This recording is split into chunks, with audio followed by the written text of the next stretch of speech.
বিসমিল্লাহির রহমানির রহিম। সম্পূর্ণ ভিডিও মনোযোগ সহকারে দেখুন এবং আপনার মূল্যবান মতামত কমেন্ট করুন। আমরুহুম শুরা বাইনাহুমের মধ্যে একটা পদ্ধতি, এটা নির্ধারিত আমির, উনি মুশাওয়ারা করে চলবেন। এটা ভালো, যদি সিফাতল আমির পাওয়া যায় এটা ভালো। তিনি বললেন, এটা ভালো, কিন্তু এটা শুধু ভালো নয়, বরং এটাই কোরআন ও হাদিসের হুকুম। খোলাফায়ে রাশেদিন হতে প্রায় 1923 পর্যন্ত, অর্থাৎ উসমানী খেলাফত কায়েম থাকা পর্যন্ত একজনই আমির বা খলিফা ইসলামের ইতিহাসে পাওয়া যায়। তিনি আরও বললেন, যদি সিফাতওয়ালা অর্থাৎ ভালো গুণ সম্পন্ন আমির পাওয়া যায়, কিন্তু কোরআন ও হাদিসে অন্য কিছু বলা হয়েছে। মুফতি সাহেব সম্ভবত বাবুল ইমারা সম্পূর্ণ পড়ে দেখেননি, কমপক্ষে তার মিশকাত শরীফ পড়া উচিত ছিল। আপনারা হাদিস দেখুন, মিশকাত শরীফ হতে রসুল্লাহ সাল্লাল্লাহু আলাইহি ওয়াসাল্লাম বলেছেন, নাফরমানির ক্ষেত্রে আনুগত্য নেই, আনুগত্য শুধু সৎকর্মের ক্ষেত্রেই প্রযোজ্য। বর্তমান সময়ে বহু আলিম এ হাদিস বর্ণনা করছেন, কিন্তু এর পরের হাদিস যেখানে নাফরমানির সীমারেখা বর্ণনা করা হয়েছে, সে হাদিস উলেমারা বয়ান করছেন না। উবাদা ইবনে সামিত রাদিয়াল্লাহু আনহু হতে বর্ণিত এই হাদিসটির শেষ অংশের প্রতি আপনারা লক্ষ্য করুন। অপর এক বর্ণনাতে আছে, তিনি অর্থাৎ রাসূলুল্লাহ সাল্লাল্লাহু আলাইহি ওয়াসাল্লাম আমাদের থেকে বাইআত নিলেন যে আমরা ক্ষমতাশীল শাসকের বিরুদ্ধাচারণ করব না, তবে তোমরা তার বিরুদ্ধে বিদ্রোহ করতে পারো যদি তাকে প্রকাশ্য কুফরিতে নিমজ্জিত হতে দেখো, আর সে ব্যাপারে তোমাদের নিকট আল্লাহর কুরআন ও রাসূল সাল্লাল্লাহু আলাইহি ওয়াসাল্লামের হাদিসের ভিত্তিতে কোনো দলিল প্রমাণ বিদ্যমান থাকে। অর্থাৎ ওই পর্যন্ত আমিরের আনুগত্য করতে হবে যে পর্যন্ত তিনি স্পষ্ট কুফরিতে লিপ্ত না হন বা অপরকে লিপ্ত করার চেষ্টা না করেন। এরপর 3670 নম্বর হাদিসের শেষ অংশ আপনারা দেখুন। রাসূলুল্লাহ সাল্লাল্লাহু আলাইহি ওয়াসাল্লাম বলছেন, সাবধান, যে ব্যক্তিকে তোমাদের প্রতি শাসক নিযুক্ত করা হয় আর তার মধ্যে যদি আল্লাহ তাআলার নাফরমানি পরিলক্ষিত হয়, তাহলে তার সে নাফরমানির কাজটি তুচ্ছ তাচ্ছিল্যের সাথে অপছন্দ করো, কিন্তু তার আনুগত্য থেকে পিছু পা হবে না। এটাই চূড়ান্ত সিদ্ধান্ত। তাই আমির বা খলিফার ক্ষেত্রে সিফাতওয়ালা হওয়ার শর্ত জুড়ে দেওয়া মুফতি সাহেবের ঠিক হয়নি। কিন্তু ও আমরুহুম শুরা বাইনাহুমের আরও সুরত আছে।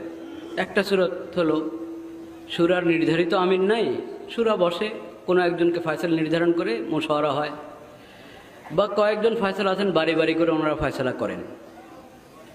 এই সুরতগুলো জায়েজ, মুবাহ, এগুলো না জায়েজ হওয়ার কোনো দলিল নাই। বরং ও আমরুহুম শুরা বাইনাহুমের উমুমের মধ্যে, ব্যাপকতার মধ্যে এই সুরতগুলো দাখিল আছে। हमें तो जो इल्म अल्लाह ताला ने दिया है अपने बुजुर्गों के इत्तिबा और शुक्राने में, वो ये है कि मजलिस शूरा का अमीर होना चाहिए।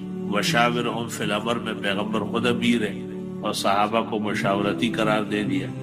वो अमरुहुम शूरा बैनहुम की यही तफसीर मुत्तफक की गई है। इब्न जरीर ने अब जामिउल बयान में और इब्न कसीर ने तफसीर में, आलूसी ने रूह में, मौलाना अशरफ अली साहब ने यहाँ बयान कुरान में नहायत मुफस्सल कलाम किया है। दारुल उलूम देवबंद के मुफ्ती आजम मौलाना हबीबुर रहमान साहब ने एक रिसाला लिखा है, इस्लाम में मशवरे की अहमियत, उर्दू जबान में है, वो छप चुका है, वो देख लिया जाए। अमीर का तकर्रुर और अमीर का तख्त शूरा और शूरा का तख्त अमीर, ये कुरान करीम से साबित है। वशाविरहुम फिल अमर, आप इनसे मशवरा करें क्योंकि आप अमीर हैं।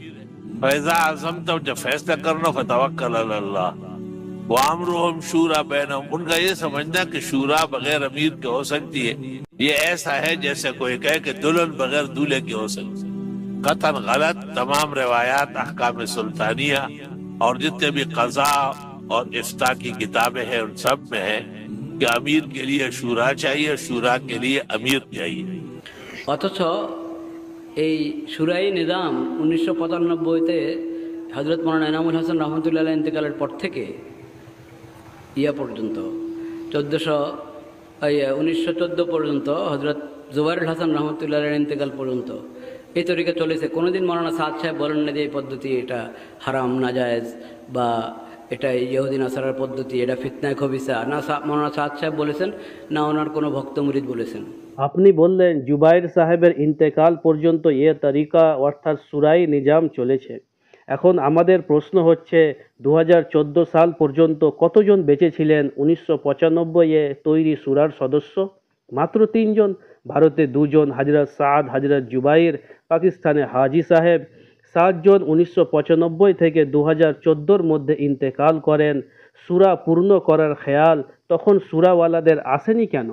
আমাদের প্রশ্ন, আপনাকে কে বলল সুরাই নিজাম চলেছে 1995 হতে 2014 পর্যন্ত? এই সুরা ইনআমুল হাসান সাহেবের জীবদ্দশায় তিনি নিজেই তৈরি করেন। 10 জন ছিলেন এই সুরাতে। এই সুরা তৈরির উদ্দেশ্য ছিল তার ইন্তেকালের পর পরবর্তী আমির নির্বাচন। যেমন হযরত ওমর রাদিয়াল্লাহু আনহু 7 জনের সুরা বানিয়েছিলেন।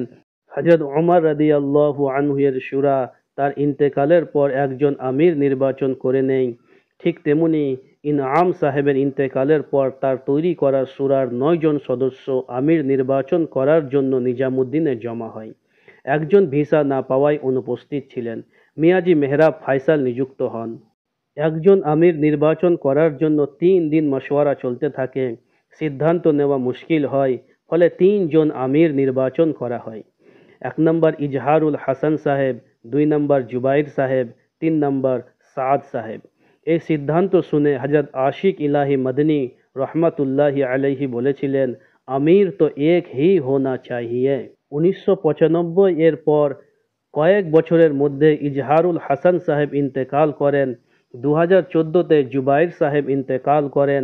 বেঁচে থাকেন কেবল সাদ সাহেব।